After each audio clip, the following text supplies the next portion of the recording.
you are devoted to her and to her story, and this is really an amazing thing. Something I didn't say at last, that I am the daughter of my mother, and hopefully soon I'm a grandmother, and I'm still finding the need to share my mother's Holocaust experiences and insights. And I think maybe for others who I think maybe don't know enough, but maybe for myself, attempting to understand my mother and myself better. So that's an idea I left out. Thank you very much again, Tal. We have some technical problems with the other participants who were supposed to be in this panel. So I'm checking again if Emma Abbott is here with us. Probably not. And Professor Michelle Kelso. Okay, so if they are not with us, we had the two lectures of Naama and Tal, and now I'm opening the panel for questions. If someone wants to ask, you can just turn in, whoever wants to ask something.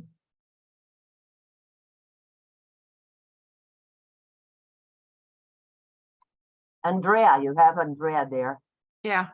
Thank you. Okay. Thanks a lot. Thanks a lot for organizing this fantastic and important conference. So our aim is, as far as I know, is to think about the challenges and the opportunities as far as education is concerned. So we are not here to think about very important other issues, but how to transform this material to education. And in order to do that, we have to understand two types of challenges. One type of challenges which is coming from the education and the transformation of education globally and in the different national context.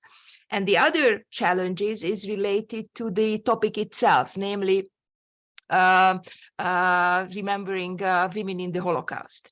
And I would invite us, maybe if we have got this generous time because of technical difficulties, to turn it into our friend, this technical difficulty. And maybe I would ask Naam and Tal to reflect on this. So and maybe make a list, because this kind of list might be very useful later on when the other presenters are also presenting that what are the challenges that you are facing as far as the educational structure is concerned, or the educational infrastructure, or the educational politics is concerned, and the other one which is coming from the field in itself. And in the introduction, we already Carol already mentioned several challenges. So I was wondering if you can, contribute to this, and then later on we can add to the challenges, and hopefully by the end of this two-day conference, we might also have some suggestions how to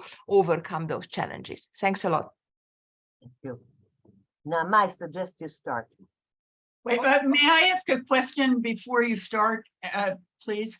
And that question is, how do we, to just piggyback, so to speak, on what Andrea had to say, how do we deal with the fact that so many survivors, of course, have already passed away? So how do we tell their stories? And so perhaps in addressing some of these issues that Andrea raised, the two of you might have something to say about that as well. Thank you. Tali, should I? Okay, thank you. And so thank you, Andrea and Carol. Of course, I would actually start with Carol, because when I'm thinking, it's a question. Of course, it's a huge question, which goes with, unfortunately, with more challenges. I will begin from the basic challenge, which sometimes is unknown, but it goes with the first. Sorry for the barracks. I was about to say it earlier, but first we have to always remember. And it's unfortunately it's not going to change, that approximately 15 to 18% of Holocaust survivors gave testimony at all. So first, when we are talking about an event with no witness, okay? Because and even before, you know, so first we have to understand that 85, if we say 85% of Holocaust survivors, unless we're gonna discover something new, which we're not, I guess, unfortunately, I mean, did not give testimony, which is, to my perspective at least, a huge subject for research, but difficult research, because you have, but it's a research. So, and then we're going to the 15% who gave testimony. I will say another challenge, which is if I will speak Hebrew, I will say mevaes, which is we have three big, let's call it a collections of testimonies. Okay, so the big ones will be in Yad Vashem, will be the Shoah Foundation, and will be in Yad Vashem, Shoah Foundation. We have Porto Nof, even though it's not like, but so even though I'm coming from Yad Vashem and that's my place, for example, we have there in our testimony collections, we have problems, concerns, the interviewers, okay, the people who took interviews from the survivor themselves. So I mean, even before we are asking ourselves, even before we are asking ourselves a question about gender or gender blindness, for example, we have, I will give you one extreme example, okay? It's extreme, but I will give you also in the sense, of course, we have the basic thing about these testimonial collections that they were taken,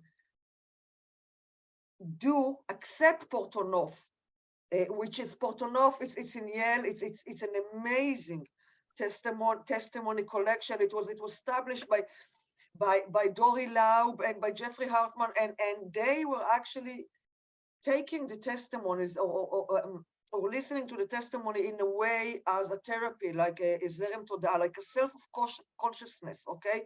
The survivors were telling the story without interruption. What I'm talking interruption is that in the other two huge collection, which is Yad Vashem and what is known in the public like Spielberg collection, which is the Shoah Foundation, you have the narrative, okay? You have like life before the Holocaust, life during the Holocaust, and life after the Holocaust. Many times that will be a disruption. I'm going back to my, it is extreme example, okay? But there is a woman, she's an Auschwitz survivor, her name, she died, it was Esther Goldstein. She also recognized herself in Auschwitz album, and this is why she was also summoned to give testimony in Eichmann trial.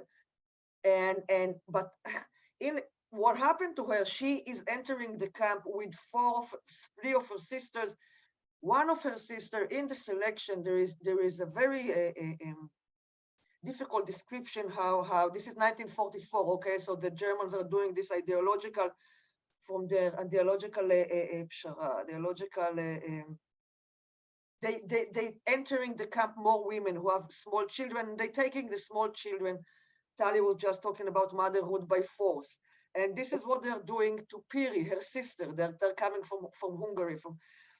And in her testimony, she described this very, very difficult argue with Piri, her sister, and the SS doctor, who is actually telling her the truth on this, that if you want to live, give your children to your grandmother. She is saying no, and he's saying yes, and she is saying no, and they are arguing, not talking about this. And this is a very, very difficult. She have a baby and she have a 5-year-old son. And eventually the SS is taking away the children by force, giving them to her mother and forcing her into Auschwitz, into Birkenau. What she's trying to do from them is to commit suicide. And Esther is telling how she and the other sister are trying to avoid her to commit suicide. But when Esther is telling this part of her testimony, the interview, a woman in our institution asked her, and this is extreme, okay, but she stops her and she asks, so you're saying that the SS doctor was a good man? So Esther is, of course, reacting like all of us, and it's in video, so you can see that she's shocked and puzzled, okay, and she's keeping quiet, and she said, what? And the interviewer is explaining herself. She's saying, well, he tried to save you. He was telling you what is going on in the camp. He was trying to save you. So that will be okay. And of course, we have all these other, of course, not extreme like that thing when someone is, a survivor is talking about an experience in Auschwitz or in other place, but the interviewer is saying, no, no, no, no, no. We are still in Jewish life before the Holocaust. I want you to tell us if you had a anti-Semitism. Hi, Lily. Hi, Lily. Hi, I'm back. Good. So we also have, okay, this challenge of testimonies. Then we have the gender blind thing and thinking about it a lot. And I'm only putting challenges, not solutions, Carol. For example, when we're talking, not example, we're talking about the fact that most of Holocaust survivors are not with us anymore, the one who gave testimony and are now, and so when we are talking about gender, for example, as a blind spot, it means that it was, in many cases, of course, a blind spot of the people who took the testimony, right? So when Boder, or even in the early testimonies, are asking questions, right? They're not asking what I can say generally gender question, right? And sometimes when we think about the void of these subjects from the testimony, we may think, or we may keep in mind that maybe the void is not because survivors, female from our perspective, don't want to talk about the subject. It's maybe because they're not being asked about the subject because it doesn't consider to be a subject at all, and thus this is lost. And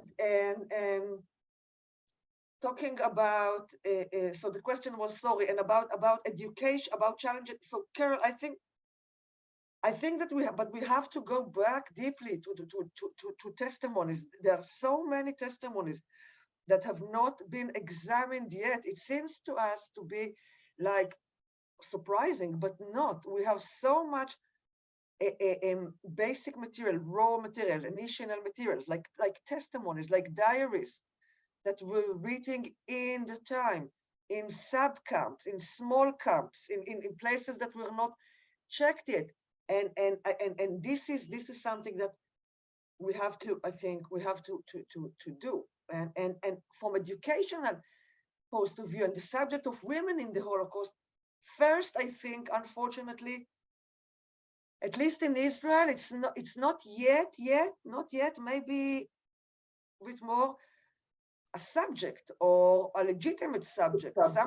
Sometimes it's still kind of, but it's not a subject. I mean, women in the Holocaust, or so even this is still a challenge. But I want to finish because I'm talking too much. But what Tali was saying about Ruth, that Ruth was, when Ruth was talking about the subject of women in the Holocaust, and that goes to Andrea question about education and about challenges. So first, it should be a subject, but more of a subject. But second, when Ruth was referring or actually implying to the fact that this is a subject which is difficult to talk about, right? Because when we talk about subjects in the Holocaust that are not spoken a lot, so one of them, of course, will be humiliation, right? Humiliation is one of, as we know it, difficult experience to go through as a human being, of course, what it does to the self, humiliation and shame, right? And of course, then to talk about it. And I think when we are talking about subject of gender, many of them will go to, as Ruth was kind of saying, to difficult subject, like ceasing having your period, okay? It's difficult even when we're trying to talk about it in class, right?